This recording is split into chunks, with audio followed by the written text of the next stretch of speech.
Today again I am here and we begin with the same chapter, that is magnetic effect of electric current.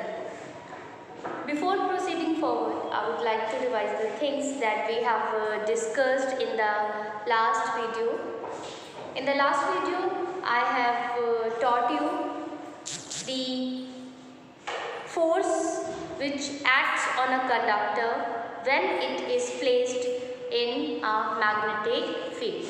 Last की video में हमने discuss किया था कि अगर कोई कंडक्टर किसी मैग्नेटिक फील्ड में रखा हुआ है तो उसके ऊपर एक फोर्स एक्ट करता है, एक बल काम करता है, और उस बल का हमने फॉर्मूला भी कैलकुलेट किया था, फाइंड किया था, देखा था कि F is equal to IBL sine theta. यहाँ पर I is the amount of current which is passing through the conductor, B is the magnitude of magnetic field in which conductor is placed, L is the length of the conductor, and theta is the angle that conductor makes with the direction of magnetic field. Then I have told you that why conductor experiences a force. Because of the magnetic field in which the conductor is placed and the magnetic field which is created in the conductor by passing current through it. जब conductor में current pass होती है तो हम पढ़ चुके हैं, already discuss कर चुके हैं कि conductor start behaving like magnet. तो इस मैग्नेट की जो फील्ड होती है और जिस फील्ड एक्सटर्नल फील्ड में उस कंडक्टर को रखा गया है, ये दोनों फील्ड मिलकर कंडक्टर के ऊपर एक टॉर्क अप्लाई करती है, एक जिसकी वजह से कंडक्टर एक फोर्स एक्सपीरियंस करता है. तो इस फोर्स का जो एक्सप्रेशन होता है that is F is equal to IBL sine theta. उसके बाद में मैंने आप लोगों को फ्लेमिंग लेफ्ट हैंड रूल बताया था कि अगर हम अपने लेफ्ट हैंड की तीनों फिंगर्स को इस तरीके से स्ट्रेच करें, थंब, फर्स्ट फिंगर और मिडिल फिंगर को ऐसे स्ट्रेच करें कि तीनों एक दूसरे के म्यूचुअली परपेंडिकुलर हो. तो अगर हमारी फर्स्ट फिंगर मैग्नेटिक फील्ड का डायरेक्शन में है, हमारी मिडिल फिंगर करंट के डायरेक्शन में है, तो हमारा thumb it will indicate the direction of motion और the force applied on a conductor. इस फोर्स की वजह से ही कंडक्टर पे टॉर्क लगता है, जिसकी वजह से वो मूव करने लगता है, मोशन प्रोड्यूस होता है. So thumb indicate the force acting on the conductor और the motion of the conductor. If first finger indicates direction of magnetic field and middle finger indicates direction of current. That is known as Fleming left hand rule.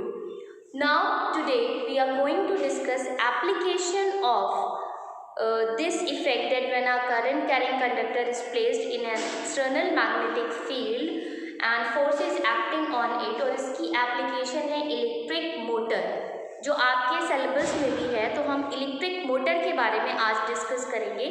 Electric motor का construction देखेंगे, electric motor की working देखेंगे, और electric motor का use सबको पता है, हम अपने घर में यूज़ करते हैं. तो सबसे पहले हम डिस्कस करेंगे कि इलेक्ट्रिक मोटर होता क्या है. What is electric motor?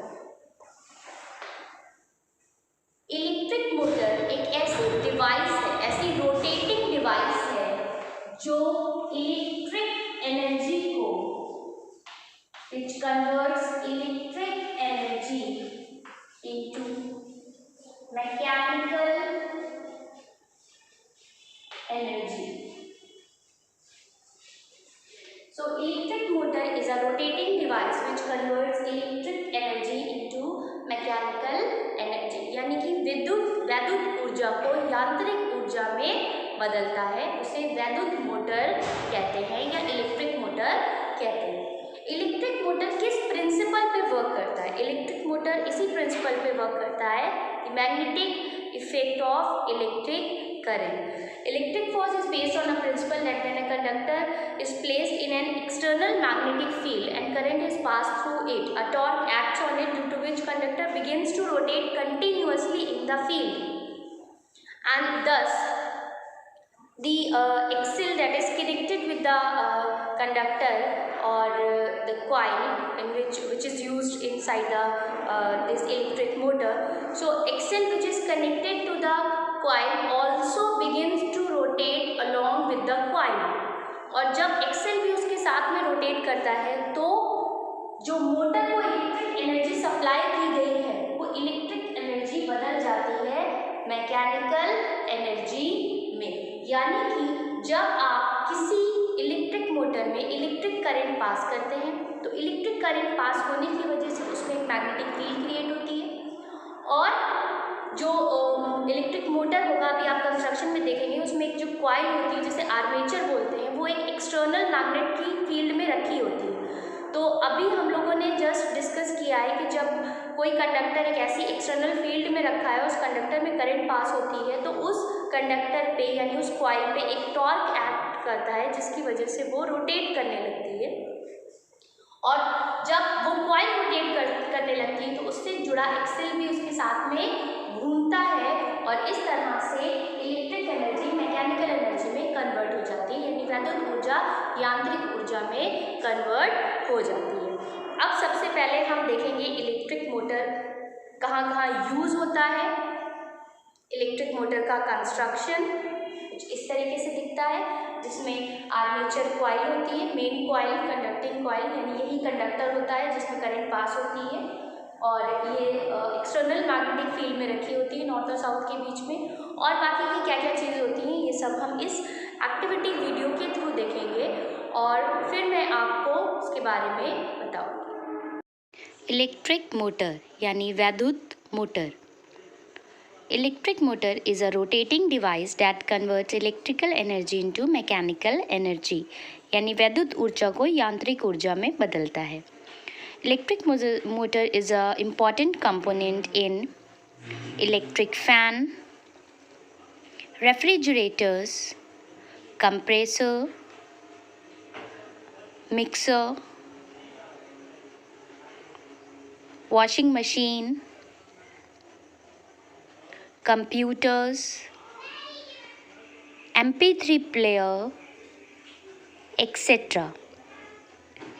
क्या आप जानते हैं इलेक्ट्रिक मोटर कैसे काम करता है? इलेक्ट्रिक मोटर में एक आर्मेचर कॉइल होती है जो कि रेक्टेंगुलर शेप की होती है ABCD, और ये रखी होती है in between pole pieces of permanent magnet. Armature coil की जो साइड AB और CD होती है ये मैग्नेटिक फील्ड के परपेंडिकुलर होती है। आर्मेचर कॉइल अटैच होती है दो हाफ स्प्लिट रिंग से जिसे P और Q कहा गया है।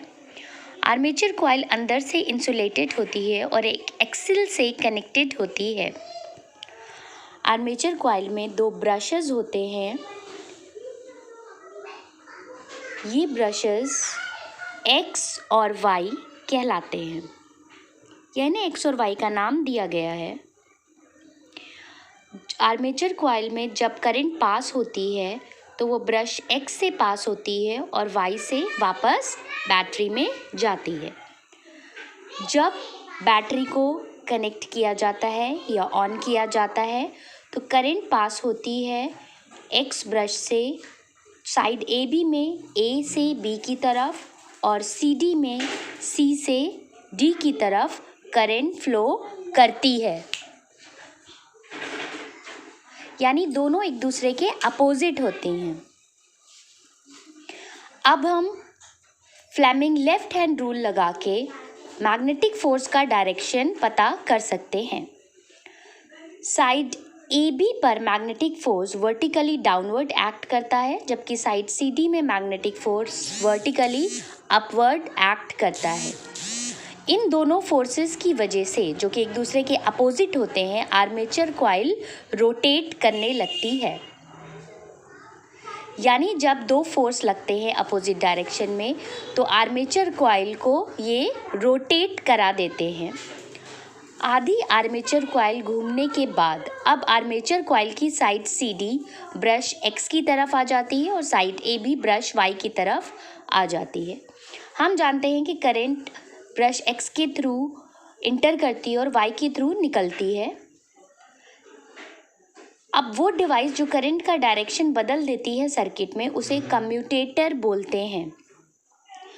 तो हम देख सकते हैं कि यहाँ पर जो स्प्लिट रिंग्स हैं ये कम्यूटेटर की तरह एक्ट करती हैं, क्योंकि अप साइड CD में करंट का डायरेक्शन D से C की तरफ है, जबकि AB में B से A की तरफ है। यानी CD पे फोर्स वर्टिकली डाउनवर्ड लग रहा है और AB पे वर्टिकली अपवर्ड लग रहा है, जबकि इससे पहले साइड AB पे फोर्स नीचे की तरफ लग रहा था और अब आप देख रहे हैं ऊपर की तरफ लग रहा है, और साइड CD में फोर्स पहले ऊपर लग रहा था और अब आप देख सकते हैं नीचे लग रहा है। इन दोनों फोर्सेस की वजह से फिर से कॉइल रोटेट करने लगती है। मींस कॉइल कंटिन्यूअसली रोटेट करती है, क्योंकि हाफ ऑफ द मोशन में फोर्स का डायरेक्शन फिर से बदल जाता है, जो कॉइल को लगातार घुमाता रहता है, जिसकी वजह से इलेक्ट्रिक एनर्जी मैकेनिकल एनर्जी में कन्वर्ट हो जाती है, यानी वैद्युत ऊर्जा यांत्रिक ऊर्जा में बदल जाती है। जो मोटर हम यूज़ करते हैं उसमें परमानेंट मैग्नेट की जगह इलेक्ट्रोमैग्नेट यूज़ किया जाता है। लार्ज नंबर ऑफ टन्स की कॉइल ली जाती है और एक सॉफ्ट आयरन को रखा होता है, प्लस जो कॉइल होती है उसे आर्मेचर बोलते हैं, जिसकी वजह से इलेक्ट्रिक मोटर जो हम अपने घर में यूज़ करते हैं उनका पावर इंक्रीज़ हो जाता है।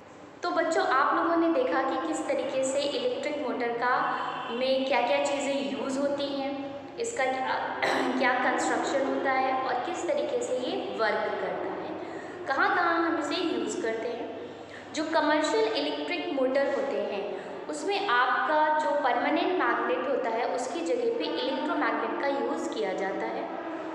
कॉइल्स में नंबर ऑफ टर्न्स बढ़ा दिए जाते हैं और उसके बीच में एक सॉफ्ट आयरन कोर रखी जाती है, जिसकी वजह से मोटर की पावर इन्हांस हो जाती है, बढ़ जाती है। तो आज हम सिर्फ इलेक्ट्रिक मोटर के बारे में ही डिस्कस करेंगे। नेक्स्ट वीडियो में हम नेक्स्ट टॉपिक स्टार्ट करेंगे। That is all for today. Bye bye everyone.